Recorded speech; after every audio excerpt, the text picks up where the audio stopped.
Kisah Nabi Muhammad SAW, Perjanjian Aqabah yang kedua. Perjanjian Aqabah kedua terjadi di tempat yang sama dengan perjanjian pertama, iaitu di lembah di Bukit Aqabah. Sayangnya, peristiwa ini diketahui oleh seseorang. Kesannya, orang-orang musyrik Quraisy rasa terancam ketika mendengar berita tentang perjanjian. Pada tahun ke-13 kenabian, penduduk Yathrib lebih kurang daripada 500 orang pergi ke Mekah untuk melaksanakan ibadah haji. 75 orang antara mereka telah memeluk Islam. Rombongan ini telah dipimpin oleh Al-Bara' bin Ma'rur, seorang Muslim.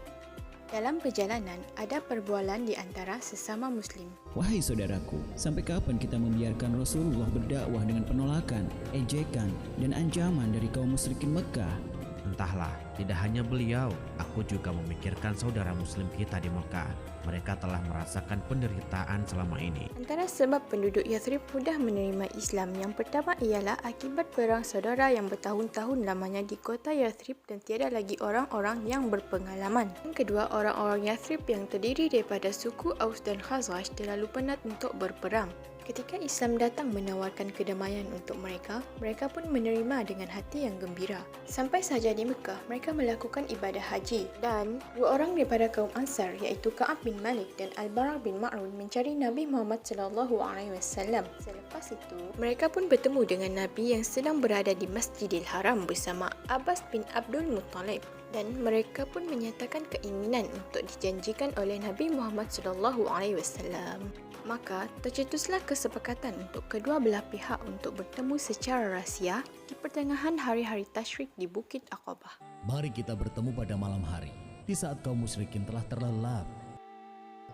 Tiba hari yang dijanjikan pada sepertiga malam, terjadilah peristiwa penting dalam sejarah Islam yang dikenali sebagai Perjanjian Aqabah Kubra atau Perjanjian Aqabah yang kedua. Kaum Ansar yang terdiri daripada 73 orang lelaki dan 2 orang wanita telah menunggu Nabi Muhammad SAW di lembah di Aqabah. Beberapa minit kemudian muncul Nabi Muhammad SAW bersama Abbas bin Abdul Muttalib yang masih musyrik. Abbas ingin menghadiri proses perjanjian Aqabah kedua yang dilakukan oleh anak saudaranya. Kali ini, beliau pertama kali bersuara tentang perjanjian ini. Wahai kaum Khazraj dan Aus, keponakanku Muhammad ini adalah orang yang paling kami lindungi dan banggakan. Dia berencana untuk bergabung bersama kalian.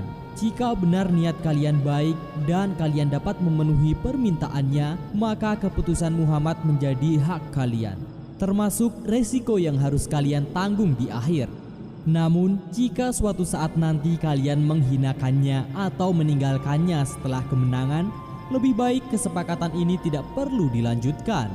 Kami telah mendengar apa yang engkau ucapkan, wahai Paman Abbas. Niat dan kesungguhan kami untuk berbaiat kepada Nabi Muhammad telah bulat. Wahai Rasulullah, silakan mengambil keputusan sebagaimana yang engkau yakini. Rasulullah menjelaskan tentang syarat perjanjian ketika salah seorang daripada mereka bertanya, Wahai Rasulullah, apa saja syarat dari pembaiatan ini? Pertama, kalian diperintahkan untuk mendengar dan taat dalam kondisi semangat ataupun malas. Kedua, kalian diperintahkan untuk berinfak di masa sulit atau mudah. Ketiga, kalian diperintahkan untuk berbuat amar ma'ruf nahi mungkar. Keempat, kalian diperintahkan untuk selalu tegar dan setia di jalan Allah meskipun orang-orang mencelaku. Dan kelima, kalian diperintahkan untuk melindungiku dari hal yang biasa kalian lakukan untuk diri sendiri dan anak istri kalian. Jika semua hal itu kalian lakukan, maka bagi kalian surga. Kemudian Rasulullah membaca ayat Al-Quran dan berdoa kepada Allah Subhanahu wa Ta'ala. Aku membaiat kalian untuk melindungiku dari hal yang biasa kalian lakukan, untuk melindungi istri-istri dan anak-anak kalian.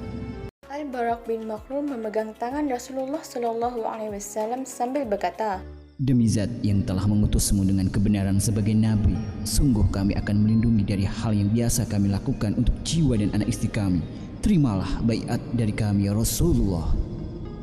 Ketika Al-Bara' bin Ma'rur bercakap, Abu Lahaisah pun mencelah dengan bertanya kepada Rasulullah, Wahai Rasulullah, sesungguhnya kami masih menjalin persahabatan dengan kaum Yahudi di Yathrib. Namun kami berniat akan memutusnya. Jika kami lakukan itu dan Allah Subhanahu wa Ta'ala memenangkanmu, apakah kelak engkau akan kembali kepada kaummu di Mekah? Darah kalian darahku, kehancuran kalian kehancuranku juga. Aku bagian dari kalian. Begitupun sebaliknya, aku akan memerangi orang yang kalian perangi dan berdamai dengan orang yang kalian ajak damai. Selepas proses perjanjian selesai, Rasulullah SAW memberikan tugas kepada kaum Ansar. Pilihkan 12 orang pemimpin untuk menjadi penanggung jawab terhadap apa yang terjadi dengan kaum kalian.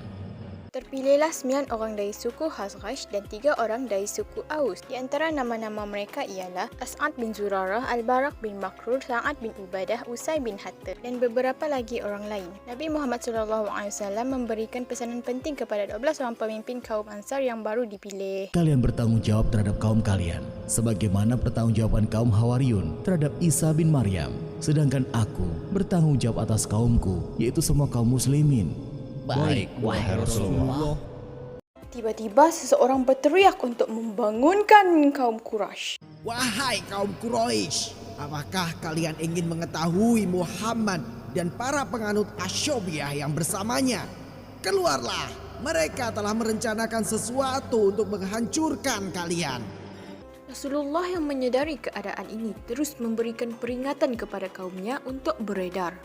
Nabi Muhammad SAW memberikan arahan kepada kaum Ansar untuk kembali ke perkemahan mereka masing-masing. Namun, salah seorang daripada mereka mencelah dan bertanya, Wahai Rasulullah, jika engkau menghendaki, besok kami akan menundukkan penduduk Mina. Kita belum diperintahkan untuk berperang. Sekarang, kembalilah ke kemah dan rahasiakan pertemuan malam ini. Keesokan harinya, kaum musyrik Quraisy tidak tenang. Mereka bersiap untuk melakukan protes kepada penduduk Yathrib. Mereka tahu apa yang akan terjadi sekiranya perjanjian antara kaum Ansar dan Rasulullah benar terjadi dan nyawa mereka akan terancam. Keluarlah kalian semua. Ada apa ini? Wahai orang-orang Khazraj, telah sampai berita kepada kami bahwa kalian mengadakan pembayatan di malam hari dengan Muhammad untuk menyerang kaum kami. Orang-orang Yathrib yang belum masuk Islam tidak mengetahui tentang perjanjian yang terjadi semalam.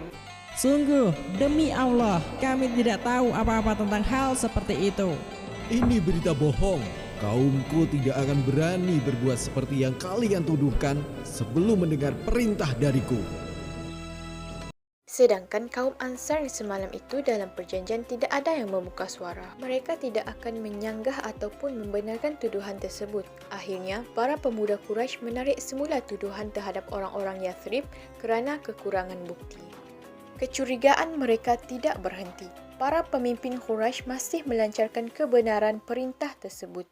Beberapa orang mata-mata dikerahkan untuk mencari tentang perjanjian yang telah terjadi. Akhirnya, mereka tahu bahawa telah terjadi perjanjian di lembah di Aqabah di antara kaum Ansar dan Nabi Muhammad SAW.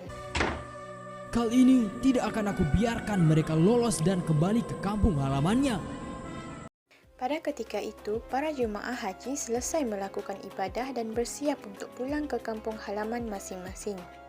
Namun, pasukan berkuda Quraisy bersiap mengejar orang-orang Yathrib yang telah berangkat pagi tadi. Dan mereka telah menemukan Al-Munzir bin Amir dan Sa'ad bin Ubadah yang masih berada tidak jauh dari Mekah. Pasukan Quraisy berjaya menangkap mereka berdua.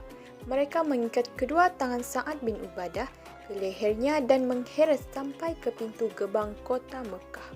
Tidak lama kemudian, datanglah 2 orang kaum Quraisy. Mereka adalah Al-Muthin bin Adi dan Al-Harith bin Harb. Al-Muthin bin Adi ialah orang yang pernah memberi sesuatu kepada Muhammad. Kedua orang ini meminta Sa'ad bin Ubadah dibebaskan. Hal ini kerana Sa'ad pernah memberi perlindungan kepada Al-Muthin ketika sedang melalui Yathrib. Sementara itu, kaum Ansar baru sedar bahawa 2 orang kaumnya tertinggal dari rombongan dan mereka merancang untuk kembali ke Mekah. Di mana Sa'ad bin Ubadah dan Al-Munzir? Setelah bermusyawarah untuk menunjuk siapa yang kembali ke Mekah, tiba-tiba dari jauh ternampak Sa'ad bin Ubadah dan Al-Munzir muncul dengan kudanya. Begitulah akhir kisah perjanjian Aqabah kedua. Hikmah yang dapat kita ambil dari kisah ini, yang pertama ialah peristiwa penjajahan Aqabah yang kedua akan membuka jalan bagi kaum muslimin untuk berhijrah dari Mekah ke Madinah. Yang kedua ialah keprihatinan kaum Ansar kepada kaum muslim Mekah patut dijadikan teladan kerana sesama Muslim wajib tolong-menolong ketika saudaranya berada di dalam kesusahan. Sekian itu sahaja.